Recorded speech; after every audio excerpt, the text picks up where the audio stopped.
it is a sensory, but the secretomotor fibers where they are coming, here some difference is there, and here there is a pterygopalatine ganglia. Pterygopalatine ganglia sensory input by the ganglionic branches of the maxillary, but here there is a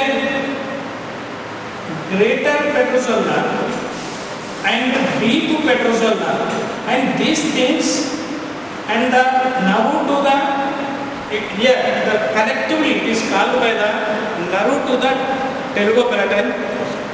So here this one it is coming from the lacrimosalivary nucleus. This is called great petrosolnar.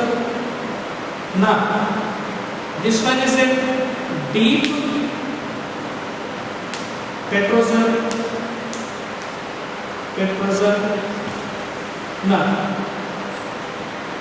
Totally it is called by the median nerve, or otherwise and it is called by the nerve to the pterygoid. So here this greater petrosolnar, it is coming from the lacrimosalivary nucleus that is situated at the lower part of the pons in the brainstem. They comes out. They are having the secretomotor, meaning the parasympathetic. There they are the preganglionic parasympathetic fibers, and there is they enters into the nervous intermedia, and through the internal acoustic matters, then enters into the middle ear, and there is a nervous intermedia is there. It enters into the nervous intermedia, and then onwards in the nervous intermedia, in the anterior part there is a geniculate ganglion is there, and where this medial and anterior bone meeting point, at the junction at the corner there is a geniculate ganglion is there, and the post-ganglionic fibers they starts, and then onwards they enters into the middle cranial fossa, and there is a lacerated foramen is there, and through the lacerated foramen, and in the lacerated foramen is situated at this region, and there is a lacerated foramen is there, and through the lacerated foramen and the greater petrosolnar, and it enters into this pterygopalatine ganglion. That's a part. And this deep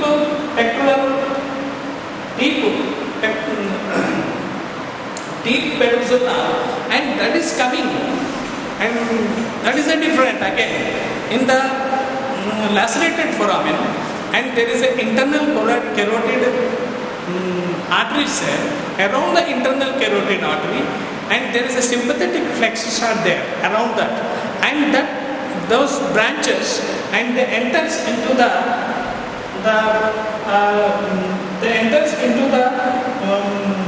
pterygopalatine canal, and there it is accompanied by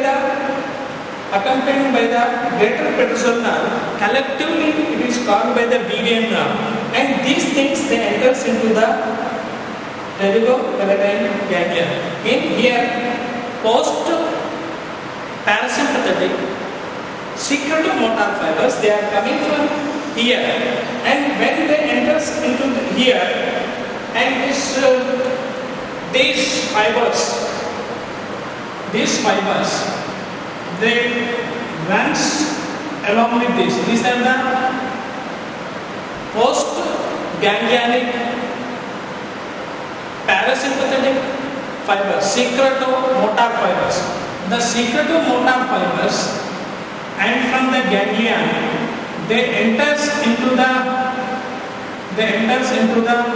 maxillary nerve, and through this maxillary nerve it uses this area, these branches, and it follows this gyrometico-temporal branch, and it enters into through the gyrometico-temporal, and it passes through the communicating branch,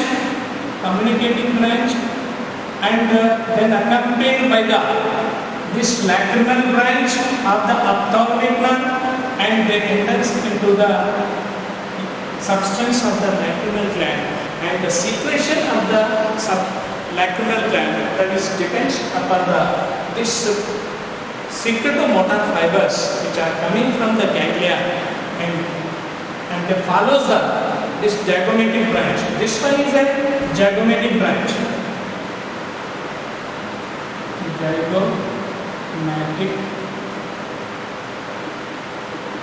Zygomatic nerve. This one is the zygomatic nerve. The zygomatic branch, it enters into the, once again you listen, this is the zygomatic branch, it is arising from the maxillary nerve. It enters into the infraorbital fissure, and while entering into the infraorbital fissure, and it occupies the lateral end of the infraorbital fissure, and it runs towards along with the lateral wall, and because the lacrimal gland is situated in the roof of the lateral corner of the orbit, there is a orbital pit is there, and the pit is lodged by the lacrimal gland.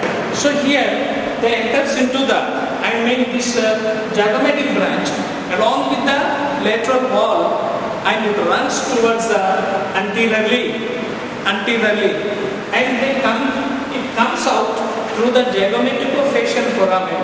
They divides to give the zygomaticotemporal and zygomaticofacial.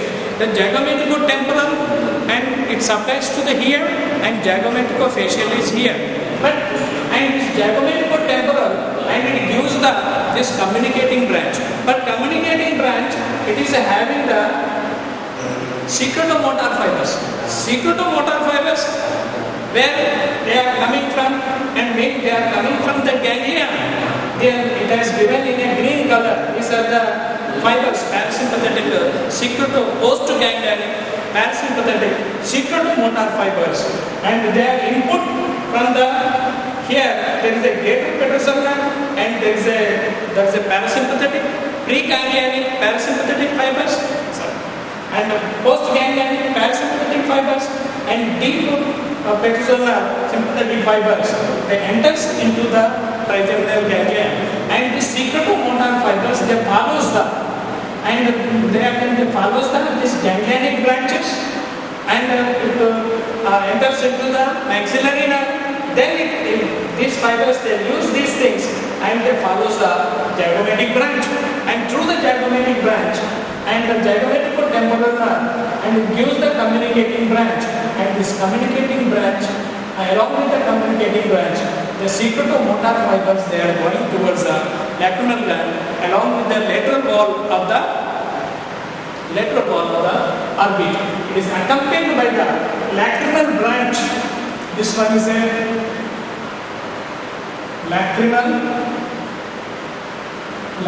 nerve along with the lacrimal nerve.